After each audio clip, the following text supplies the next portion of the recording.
Oke, bismillahirrahmanirrahim. Assalamualaikum warahmatullahi wabarakatuh. Alhamdulillah, alhamdulillahilladzi hadana li hadza wa ma kunna linahtadiya laula an hadanallah. Wassalatu wassalamu ala asyrafil anbiya'i wal mursalin sayyidina wa maulana Muhammadin wa ala alihi wa sahbihi ajma'in. Amma ba'd. Oke. Halo Mas Akil dan teman-teman semua. Halo, cek. Oke. Cek. Masuk ya suaraku ya? Nah, masuk Mas. Gimana nih Mas kabarnya? Alhamdulillah ya, masih sehat, alhamdulillah. Meskipun ya nggak jadi pulang karena terkendala PPKM yang diperpanjang. Jadi tak pikir nanggung jadi nggak jadi pulang dan ya belum vaksin sampai sekarang. Oke, alhamdulillah sehat. Berarti masih di Semarang, Mas? Masih di Semarang. Kalau UAS kemarin gimana, Mas? Mesti hasilnya UAS ya seperti itulah ya UAS. Aku UAS kemarin 8 ya hampir 100% itu tugas pengganti semua di jurusan entah kenapa mungkin dosennya mungkin sibuk jadi cuma pakai tugas pengganti toh. Ya kalau masalah nilai sih ya IP masih aman, IPK juga aman, tapi ya tetap ada yang C sih, tetap ada. oke. Nggak apa-apa. Kayaknya udah sore juga nih. Mungkin langsung aja aku perkenalan aja. Perkenalkan, nama aku Manwaul Hafidho. Asalnya dari Rembang, tapi sekarang posisi di Semarang, di Tembalang tepatnya, dan belum bisa pulang. Kali ini ekonomi kasih kamu dan juga ada Ukti cantik nih. Halo Rahel. Halo Mas. Halo juga teman-teman Izo. Ini izin aku memperkenalkan diri, nama aku Rahel Maida Suraya, asal aku dari Lampung. Salam kenal Mas. Ya, salam kenal. Allah. Nah, pada kesempatan ini kami dari Departemen Ekonomi Kasih Kamu akan melanjutkan podcast kemarin yang Halo, cek. kali ini yaitu jual beli dan riba. Mengingat jual beli merupakan suatu transaksi ataupun akad yang mayoritas masyarakat pernah melakukannya, bahkan hampir semua orang di dunia ini dilakukan dengan berbagai macam cara. Ada yang pembelinya berlaku jujur, namun tak jarang juga ada yang curang. Tanpa mereka sadari juga, jual beli itu ada kaitannya dengan riba.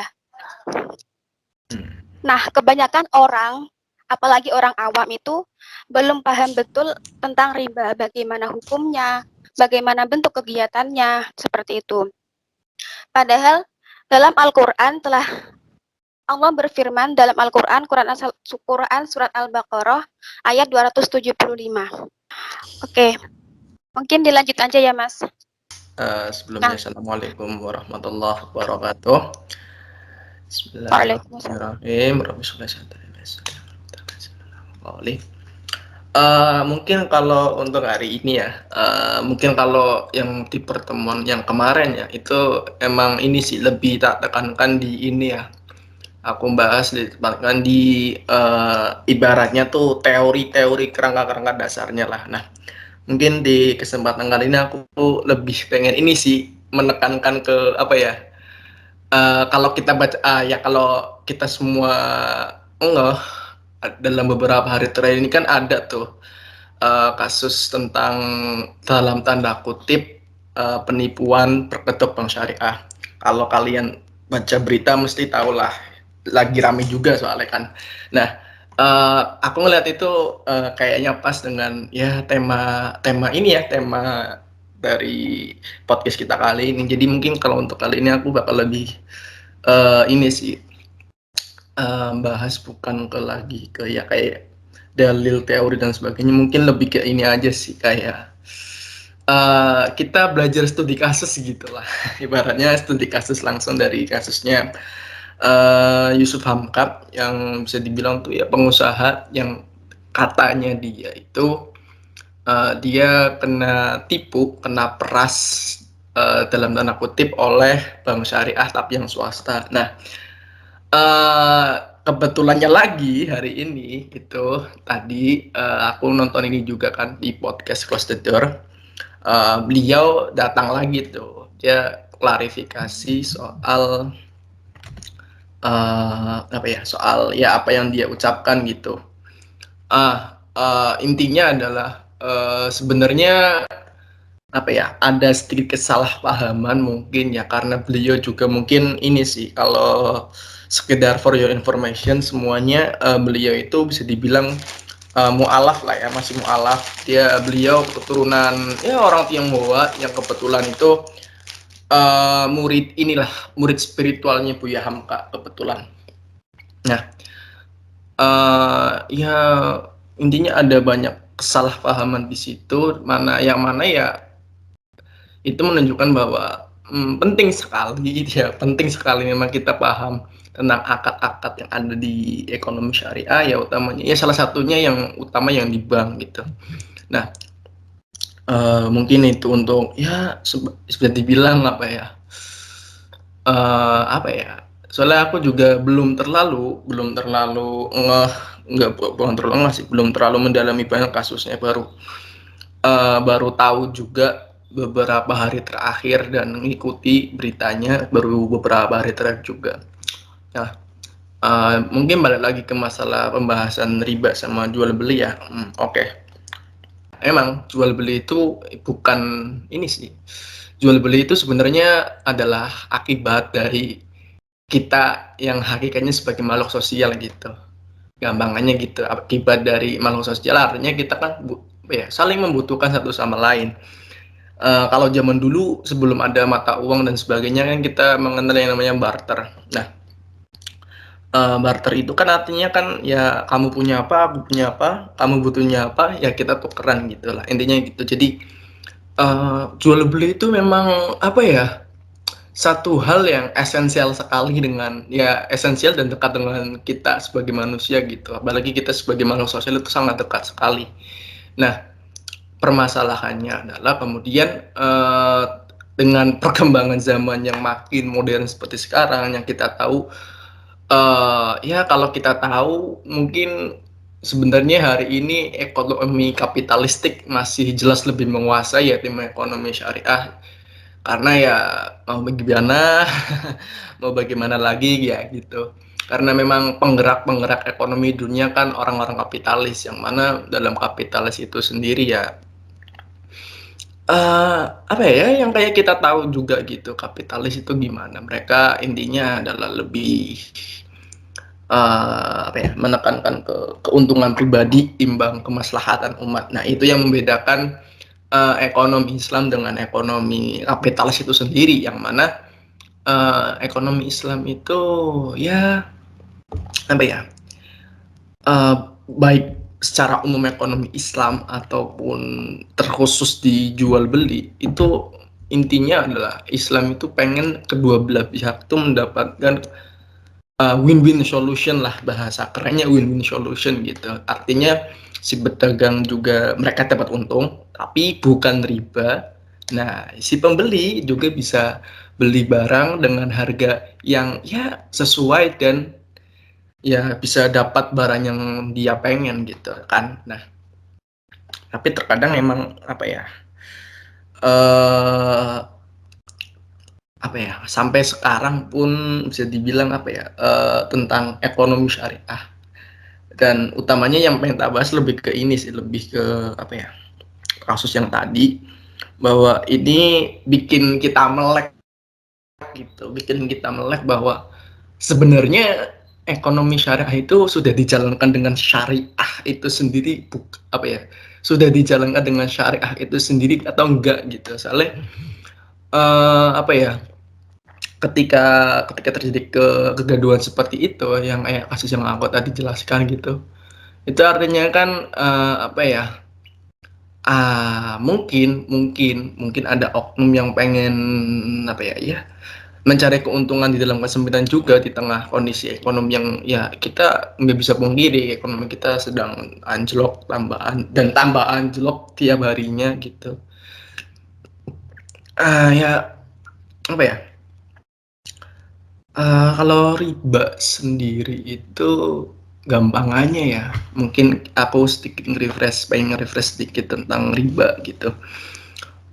Riba sendiri itu simpelnya itu artinya tambahan gitu, artinya tambahan. Nah, riba menurut yang aku ingat ya, menurut siapa nama ulamanya gitu, yang kurang lebih artinya ya kurang lebih statementnya gini lah, riba adalah satu akad pertukaran barang tertentu yang tidak diketahui padanannya. Maksudnya padanannya berarti ya apa ya, kayak perbandingannya itu nggak diketahui. Nah, menurut timbangan syariah itu tadi yang terjadi saat akad berlangsung atau ya akibat adanya penundaan, bisa dibilang kayak apa ya, penundaan serah terima gitulah, serah terima atau jatuh tempo yang akibatnya itu bakal ada ini sih, bakal si barang ini apa ya, eee, akan berubah nilainya gitu, simpelnya gitu sih. Jadi ya kurang lebih, apa ya, riba itu artinya tambahan sih yang mana jelas kalau riba artinya tambahan yang mana itu, apa ya, akad pertukaran barang yang tidak diketahui padanannya, artinya kan bisa dibilang gampangannya kita sebagai pembeli artinya itu kan bener dalam tanda kutip dirugikan dengan riba itu sendiri kan. Misal ya, kayak di ini sih, kayak di, apa ya, misal kayak minjem di bank katakanlah gitu, minjem di bank konvensional gitu. Kita minjem 1 juta katakanlah, 1 juta, nanti bunganya berapa, kita balikinnya berapa, artinya kan, kita sebagai penabung sebenarnya juga dirugikan sih. Dan apa ya, kenapa apa ya, ini sih lebih pengen reverse ini sih aku sih, kayak kenapa riba itu haram ya, karena ada beberapa alasan yang mendasar sih kenapa riba ini haram ya. Ya karena ada 2 alasan sih menurutku. Yang pertama, jelas itu bakal merugikan sebelah pihak tentu saja, yang mana ya kita sebagai pembeli yang dirugikan.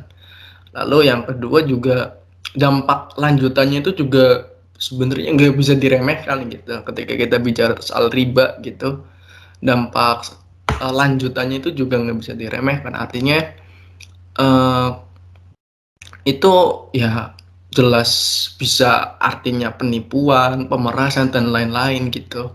Itu bakal ya berdampak, lebih ya bakal ada apa ya, iya dampak lanjutannya lah intinya nantinya gitu ke belakang yang artinya kan, bakal merugikan sebelah pihak, yang mana itu yang coba dihindari oleh sistem ekonomi Islam itu sendiri. Artinya ya yang aku bilang kayak tadi, win-win solution, bahwa, ekonomi syariah itu intinya adalah tentang bagaimana kamu untung, aku untung gitu. Ketika, eee, apa ya, ketika riba riba itu diharamkan ya memang karena untuk alasan itu, untuk alasan bahwa jelas riba itu apa ya, bakal merugikan sebelah pihak dan menguntungkan sebelah pihak lainnya gitu. Nah mungkin itu untuk riba. Nah buat ini ya, buat tadi aku ini sih jujur aja ini masih apa ya, masih agak bingung mau bawa pembicaranya ke mana, tapi ya, sebenarnya aku pengen bahas tentang kasus yang ini sih, tapi karena aku juga baru ngikutin beberapa hari dan belum belum apa ya, apa ya, belum terlalu ini banget mendalami beritanya. Soalnya Sampai sekarang IRS-ku masih bermasalah entah kenapa gitu. Jadi ya, kurang fokus aja, kayak nggak biasanya gitu bisa baca berita cepet ini. Sekarang agak kehambat sama ngurus IRS dan lain-lain gitu. Nah, ya,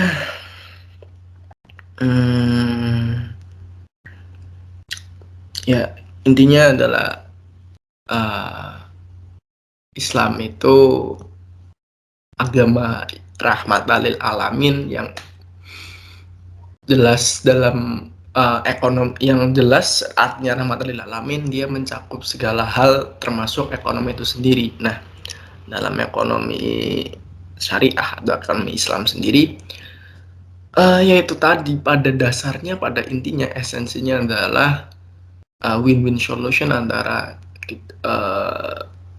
kedua belah pihak, baik penjual maupun pembeli. Soal bagaimana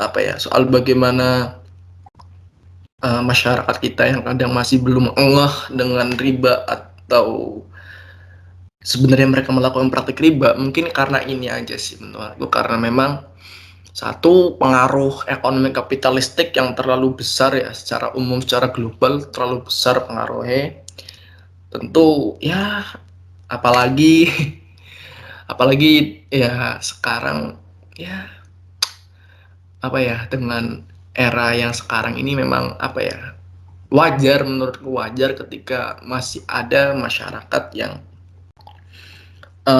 belum tahu bahwa mereka sebenarnya melakukan praktek riba, atau ya mereka kayak inilah merugikan, ya kayak gitu, intinya melakukan riba tapi mereka nggak tahu. Menurutku itu cuma menurutku ini lebih jatuhnya ke ini sih, lebih ke literasi aja, literasi soal bagaimana pemahaman kita sebagai umat Islam itu sendiri gitu ya, terhadap apa yang sudah digariskan agama, yang ya dalam, ya secara khusus di ekonomi lah, di kolom ekonomi gitu ya. Jujur aja sih, ini aku lagi banyak pikiran kebetulan, jadi ya nggak ada persiapan sama sekali ya. Sebenarnya mau bahas lebih jauh soal kasus tadi ya, anggaplah kasus tadi, kasus Yusuf Hamka adalah satu tamparan buat kita semua untuk makin sadar, makin ngeh dengan bahwa ya kita emang perlu literasi soal ekonomi Islam itu sendiri sih.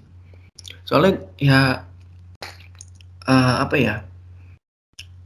yang aku lihat juga, kalau yang yang ngalamin kasus itu tadi bukan pengusaha gede gitu, bukan pengusaha yang terkenal gitu, mungkin juga nggak bakal ini juga sih, nggak bakal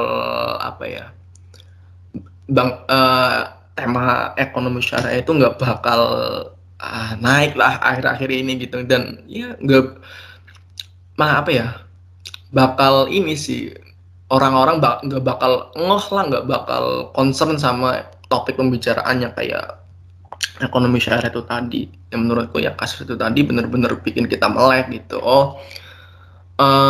Sebenarnya ekonomi syariah itu gimana sih gitu, jual beli itu gimana gitu, kayak riba itu gimana. Itu menurutku satu tamparan sih buat kita semua, bahwa kita perlu untuk terus belajar lah. Soalnya ya kalau bicara ekonomi ya, tiap hari kita hidup dengan ekonomi tentu ya, kita tiap hari bertemu, hidup dan bergumul dengan ekonomi pastinya kan. Ketika kita nggak tahu cara mainnya ya itu. Tapi menurutku ya, kalau masalah literasi memang ini balik lagi bahwa jarang juga menurutku, setauku ya, penglihatanku juga jarang ada seorang pemuka agama yang benar-benar concern terhadap tema ekonomi syariah dan asik gitu pembawaannya, tuh jarang gitu menurutku sih. Ya itu aja ya teman-teman. Jujur aku juga ya masih bingung mau ngebawa pembicaraan kemana gitu. Dan ya karena itu tadi sih, lagi banyak pikiran. Ya mungkin kalau mau ada yang ditanyakan, monggo aja sih. Aku pengennya ini juga sih, pengen lebih interaktif aja sih. Soalnya biar nggak terlalu krik-krik juga gitu. Oke, Mas. Terima kasih nih udah buka sama mengenai hal riba sama ekonomi syariah. Mungkin di sini aku bakal nanya ini Mas, pendapat Mas mengenai bank syariah nih. Jadi di bank syariah tuh sebenarnya ada ribanya atau enggak ya Mas? Atau perbedaan antara bank syariah dengan bank konvensional itu seperti apa sih Mas?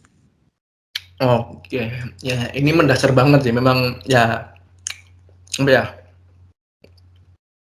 Aku sendiri tuh sampai sekarang karena memang belum pernah nabung di bank syariah ya.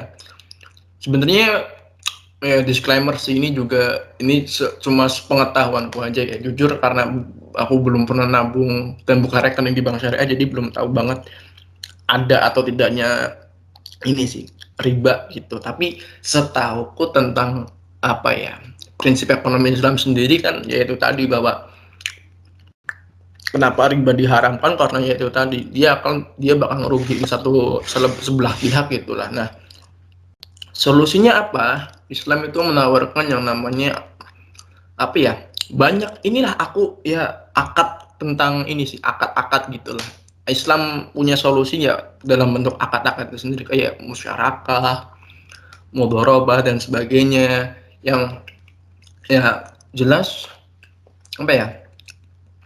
nggak nggak sekomplit di bank konvensional lah gitu. Nah, selain itu aku juga tadi ngambil ini juga sih tadi nonton podcast yang Buya Ham, Yusuf Ham ke klarifikasi juga tentang ucapannya dia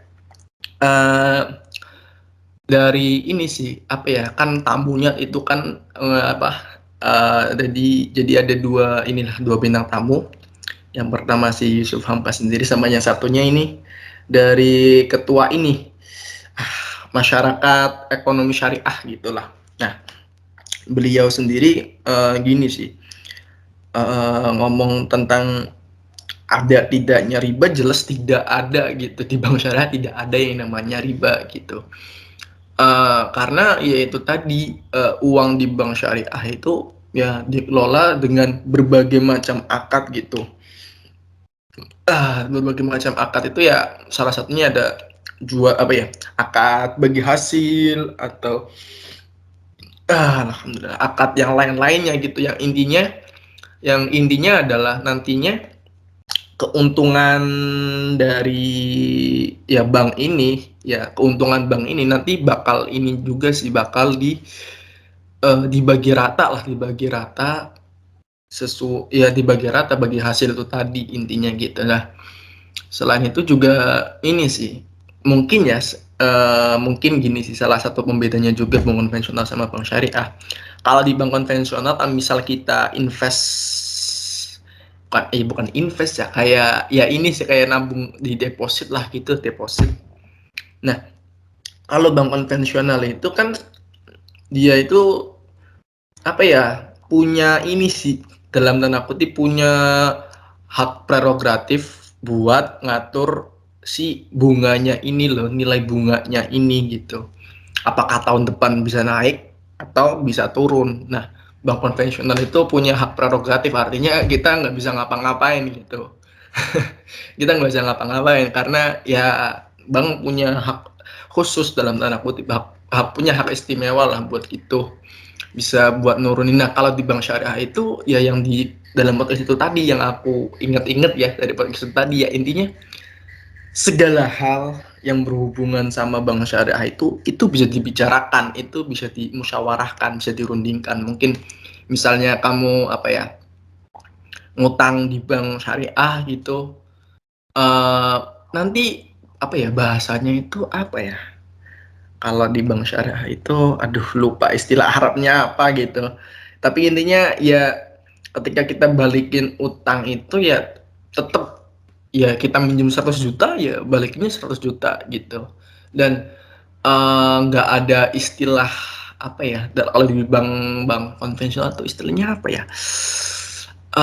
Margin ini kalau nggak salah istilahnya tuh ya margin bunganya itu lah. Nah, kalau di bank syariah tuh ya katakanlah margin bunga gitu, margin bunganya itu bisa disesuaikan gitu, bisa kita rundingkan maunya berapa, ada dealnya lah. Ya contoh kasusnya kayak yang di Buya Hamka lah, di Yusuf Hamka itu tadi. Ketika dia punya perusahaan, dia ngutang ke bank syariah swasta sebesar berapa ratus miliar gitu. Nah, ketika dia bayar,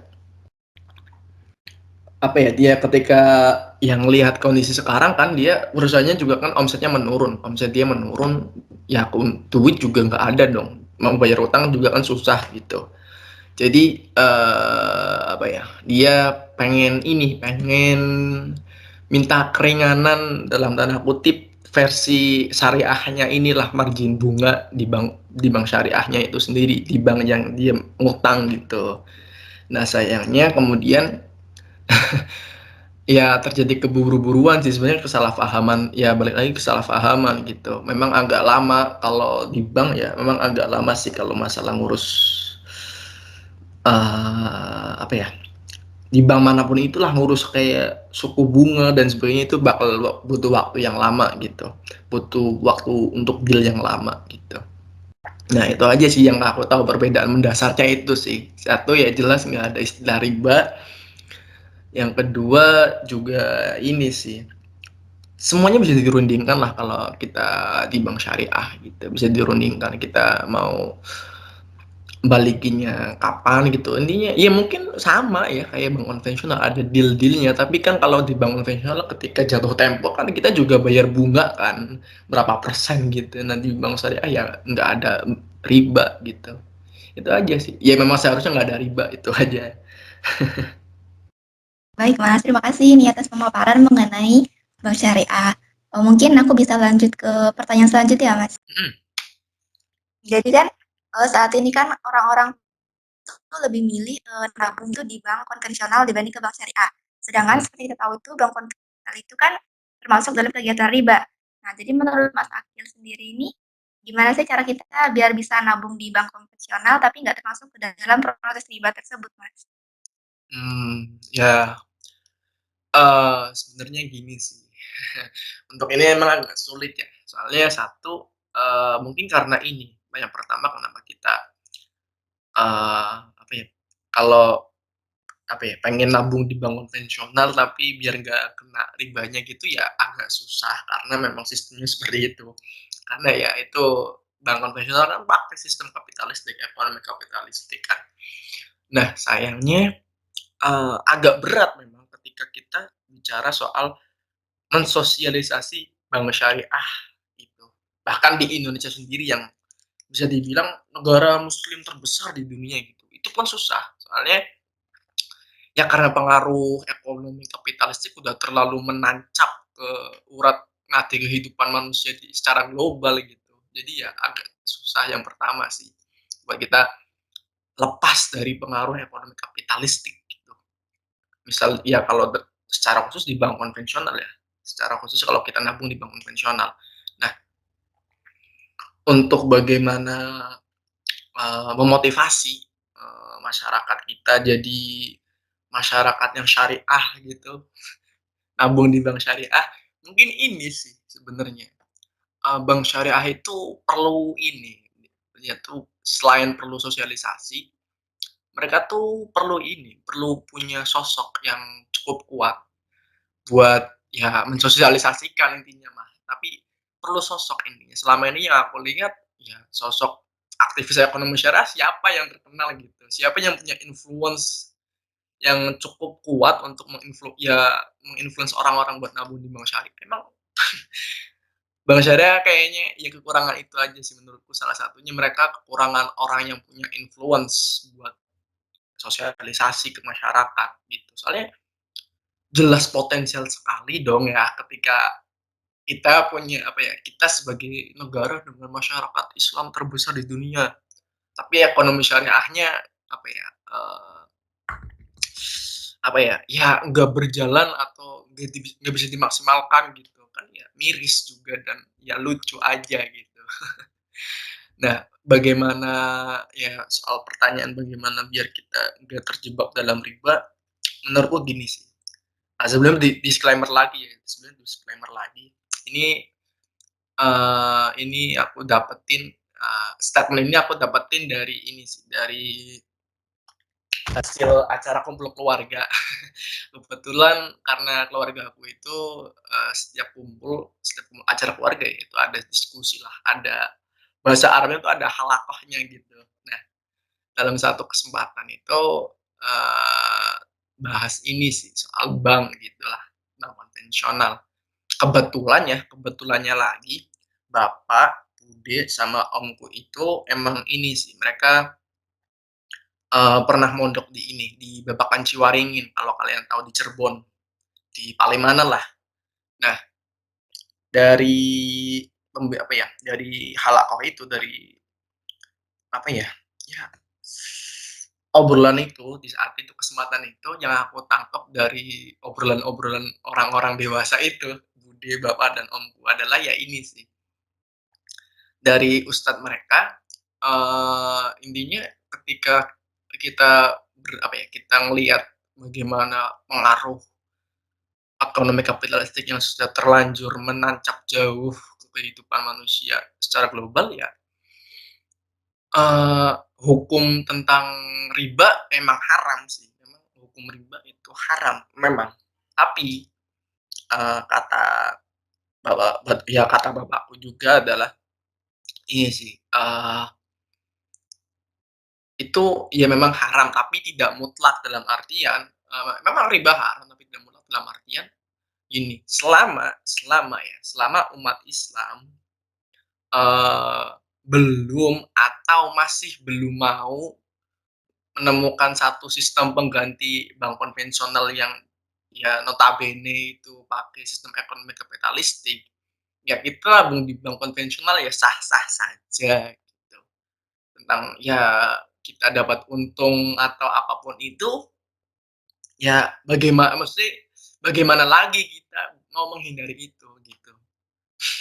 Bagaimana lagi kita bisa menghindar dari cengkraman ekonomi kapitalistik gitu, ya gimana caranya, kan salah satunya itu sih. Nah, jadi ya intinya itu, selama kita belum menemukan sistem yang pas, atau dalam kata lain belum mau masuk dan berkontribusi di sistem itu, dalam tanda kutip ya bank syariah itu tadi, ya nggak apa-apa nabung di bank konvensional selama selama ya nggak jadi ini sih, nggak ngejar ngejar untung juga, dalam artian terlalu tamak soal kredit lah, intinya itu.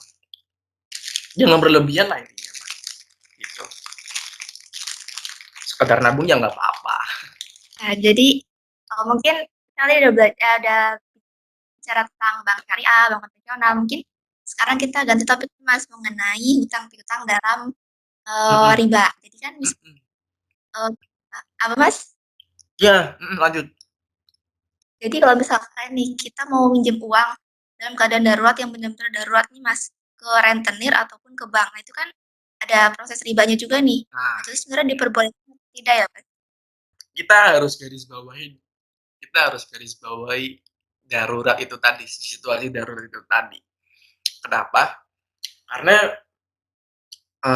ini ya, salah satu hal yang diwajibkan dalam agama kita, agama Islam itu adalah hifdun nafas, menjaga kehidupan. Artinya ketika kita dalam keadaan darurat, sesuatu yang awalnya haram bisa jadi sah-sah saja kita gunakan atau kita makan gitu. Ya, contohnya saja mungkin ada kasus di mana kita tersesat di tengah hutan gitu. Kita harus survival gitu. Kita nggak bisa menemukan makanan ya yang kayak makan kita setiap hari, nasi, nggak ketemu ayam gitu. Tapi apa ya? Karena menjaga nyawa itu adalah satu kewajiban, ya kita boleh makan, kita berburu kucing hutan gitu, kita makan itu nggak apa-apa. Nah, contoh apa ya, kayak jadi bilang, hal itu juga bisa diterapkan di contoh kasus soal ini tadi, itu tadi, tentang kita hutang apa ya, ke rentenir atau ke bank yang ya notabene itu tadi ya, ada bunganya, mesti ada bunganya lah, mesti ada bunganya gitu. Apalagi kalau di rentenir gitu kan ya. Ya tergantung juga ini sih, tergantung seberapa darurat keadaan kita aja gitu. Menurutku sih gitu. Jadi kalau memang nih, kalau memang amit-amit ya, amit-amit ada keluarga kita atau ya ibu kita lagi sakit keras gitu dan mereka, apa ya, butuh penanganan segera dan kita nggak punya duit yang cukup gitu buat pengobatan dan ya di rumah sakitnya, ya menurutku boleh-boleh aja gitu, selama memang niatnya itu, apa ya, menjalankan kewajiban menjaga nyawa gitu. Karena agak ini ya, aku bahas agak sedikit keluar dari konteks soal menjaga nyawa. Kenapa menjaga nyawa itu penting, karena, dalam dalam satu firman, ya dalam apa ya, aku lupa ayat apa, ayat berapa aku lupa, tapi intinya, eee apa ya, menjaga nyawa itu berharga banget gitu. Bahkan ketika kita membunuh satu nyawa, itu kata Allah itu ibarat kita itu udah membunuh seluruh makhluk hidup di bumi gitu. Nah, begitupun sebaliknya ketika kita merawat atau menjaga nyawa itu sendiri, nyawa manusia, itu ya sama saja kita merawat dan ya menjaga makhluk seluruh seluruh bumi lah, katakanlah gitu.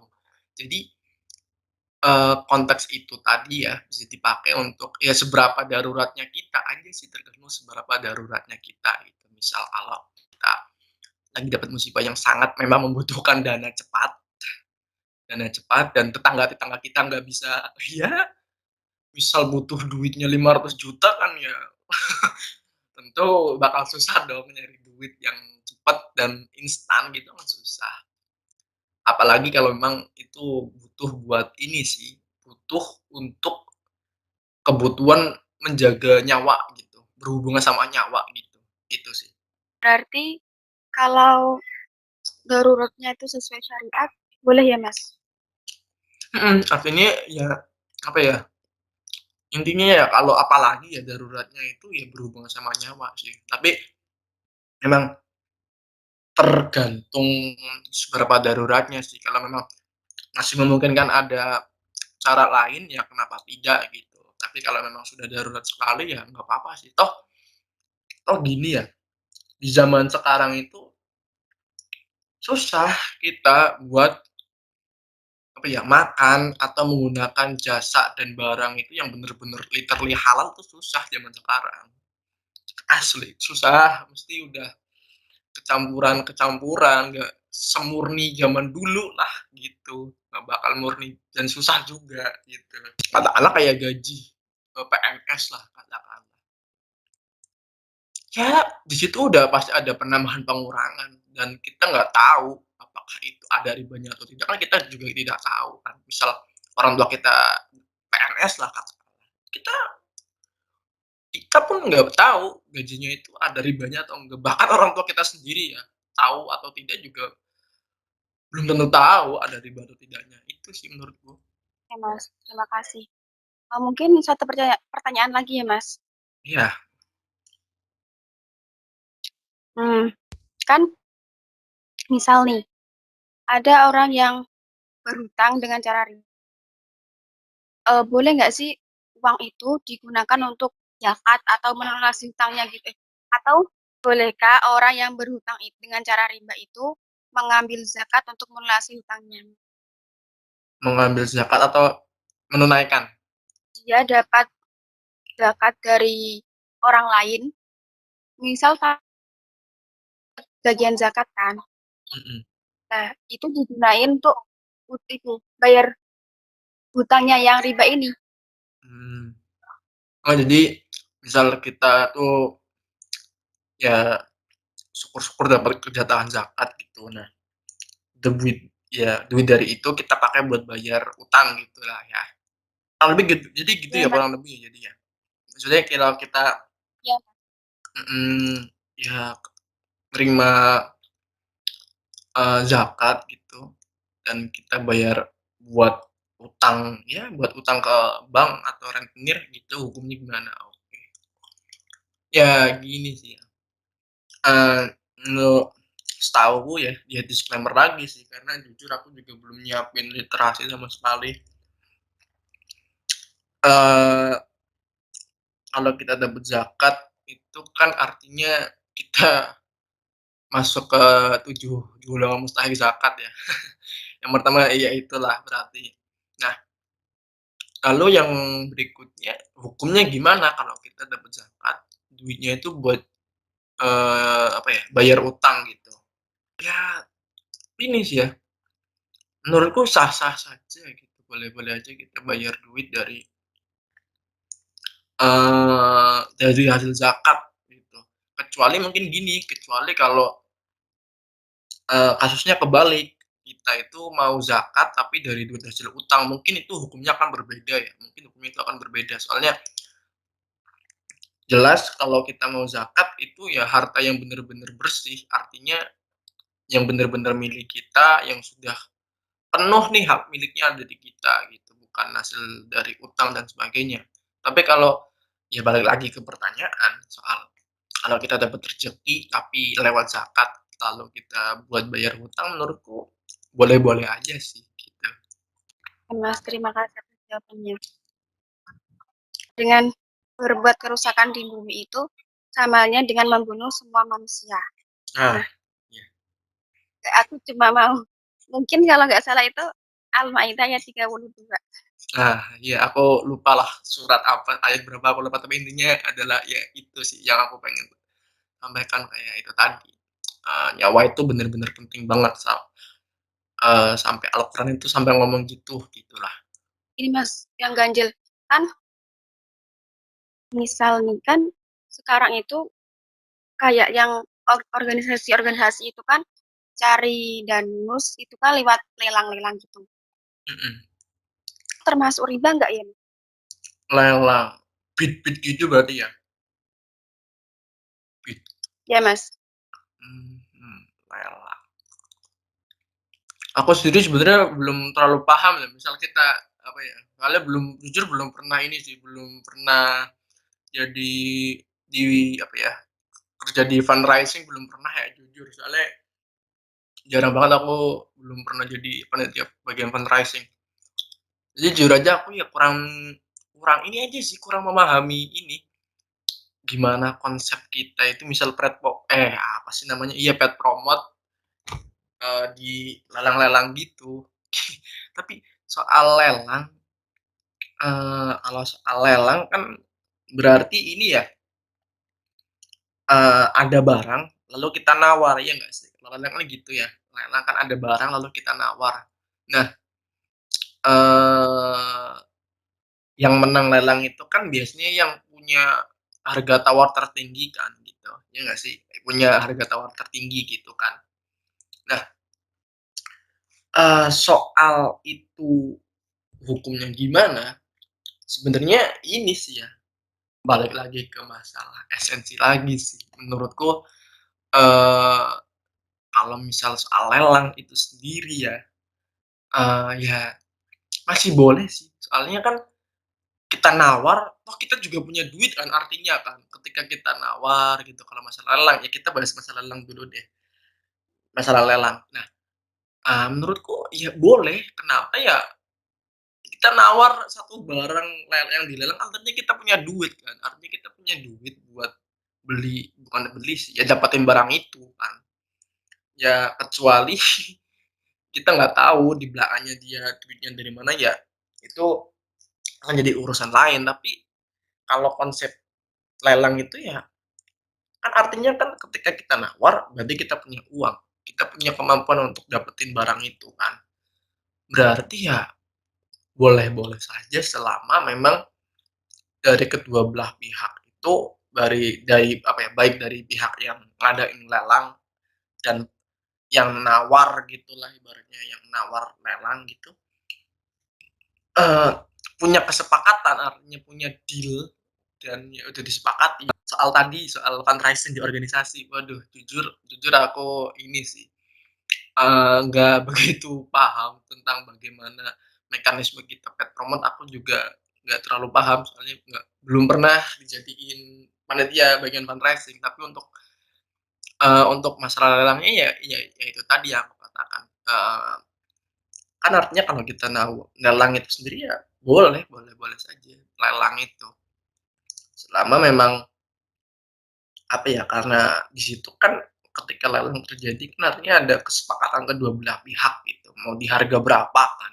Ya itu, kalau untuk fundraising ya jujur nggak tahu. Ya gitu, nggak tahu jujur. Jujur aja aku, nggak terlalu tahu banget gitu. Ya mungkin teman-teman yang pernah pengalaman gitu jadi panitia fundraising ya, bisa ini sih, mungkin punya pendapat yang lain gitu. Aku jujur belum pernah, jadi nggak tahu sama sekali. Iya, Mas. Terima kasih atas jawabannya. Oh, baik Mas, terima kasih atas pemaparan yang telah diberikan. Sepertinya sudah cukup banyak juga materi yang telah diberikan. Mungkin Ya, dari Akil sendiri bisa menyampaikan closing statement-nya dulu mengenai oke, tema ya, closing statement. Oke, mungkin aku ini sih bakal apa ya? Ya itu tadi soal ekonomi Islam di Indonesia.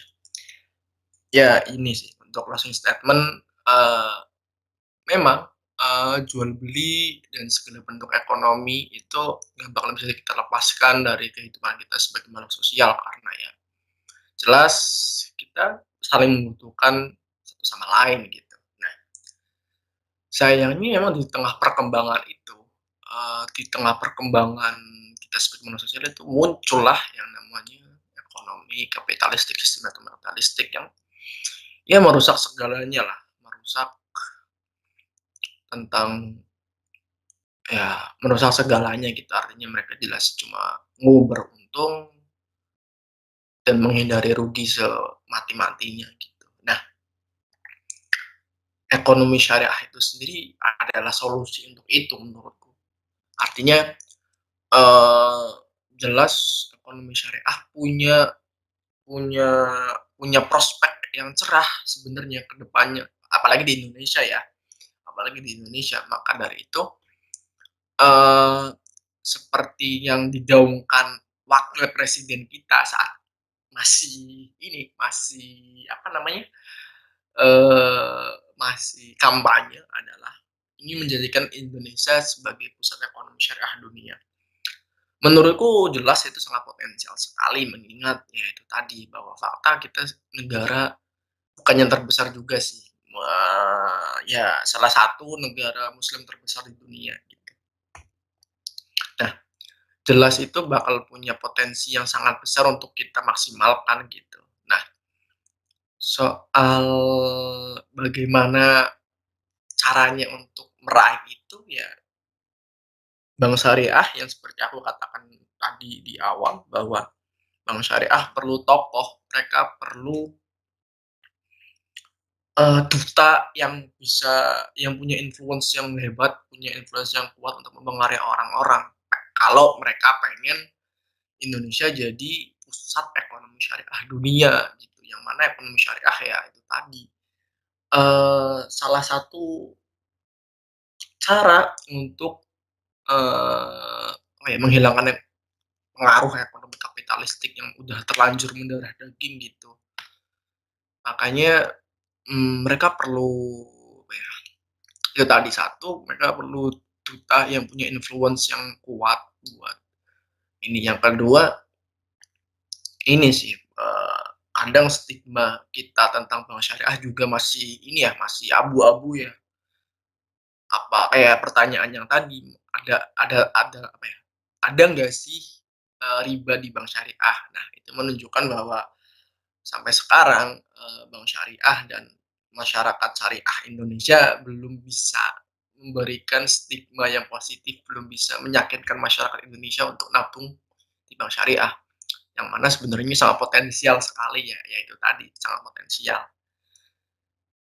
Ya, oleh karena itu ya tugas kita sebagai ya ya muslim yang masih muda, yang masih mahasiswa ini, ya perbanyak literasi sih jelas. Kita jangan sampai terjadilah terulang lagi lah kasus kayak Yusuf Hamka yang ini.